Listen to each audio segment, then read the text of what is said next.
Something that I've thought about before, but I don't know if I ever talked about it, or maybe I did, whatever, is people spending time together and why people get married. Why do people want to be together? Why do people want to build families and have children? I don't know why. But it's to spend time with them as often as you can in your lifetime, in their lifetime. So why would people get married and buy a house and then spend all day working apart from one another? Not living in the house they invested and bought and built up, spending most of their days working, again, away from each other, outside of the house, probably driving however much time to get back and forth to said job or work, etc. And then add children to the mix. Didn't you have children to spend time with them? Or to be away from them most of the day? Putting them over to daycare when they're young, or a nanny when they're young, or when they're old enough to go to school. So I'm going to do it from the woman's perspective. So you got married, you go to work, and you're away from your husband, and away from the the house, and the home you wish to build. Then you're exhausted at the end of the day. Probably not spending the best quality time with him, and he's probably reciprocating it the same way. And then go to sleep and do it again and again and again. Add the children. However your relationship is, you want to be close to your bubba. And then you got to go back to work, and you have no more time with your child or children. And the cycle continues, and then you miss little moments or not miss, or you only get one chance in one moment of that time. And then they're off to school, and you're still working, and they get into sports, and you miss the sporting event, or you might make the sporting event. Mama, can you come? Dada, can you come?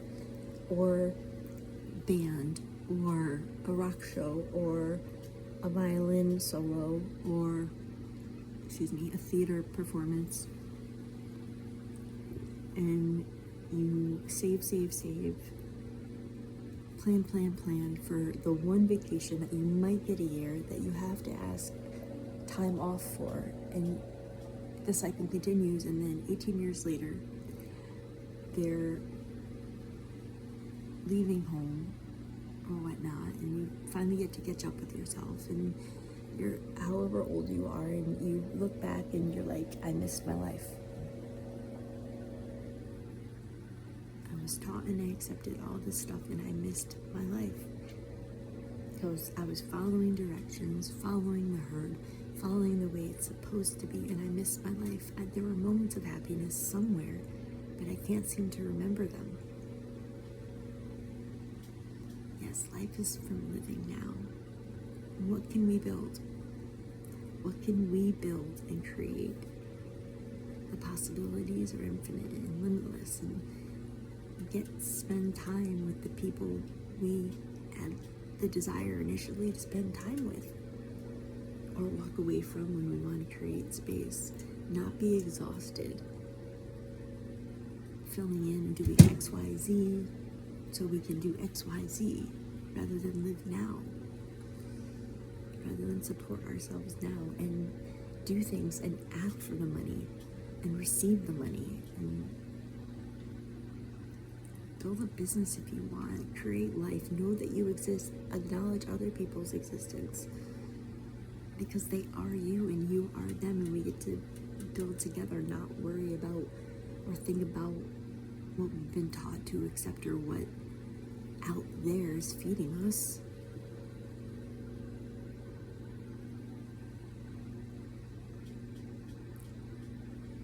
Create a life accept the life of abundance that we have and were initially given before we were taught other things. Get to spend with time with the people that you love, whether they're blood related or not. Raise your kids the way you want to raise them. Teach them to be their own person, not indoctrinated with bullshit. So, whether you create a business or a product or whatever it may have you, build it for you, not someone else's dream life. And although the dark clouds come in and might hang over, be around people that think differently, that ask questions, that say fuck off to the status quo, and like be here now and feel that. And don't worry about a future that hasn't happened yet or reflect on the past that's already gone. Stop bringing the past into the present. Be here now. Create the life here now, whatever it is. Because you're worth it.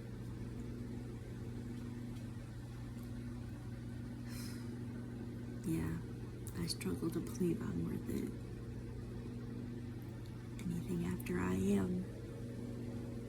So, even if you start by saying it in the third person, into a mirror, into a reflection, because that might make you cry and feel a whole lot of stuff that you've been pushing down.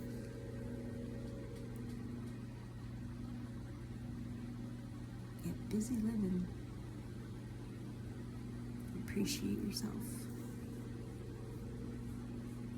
Appreciate yourself to the core and feeling all of it.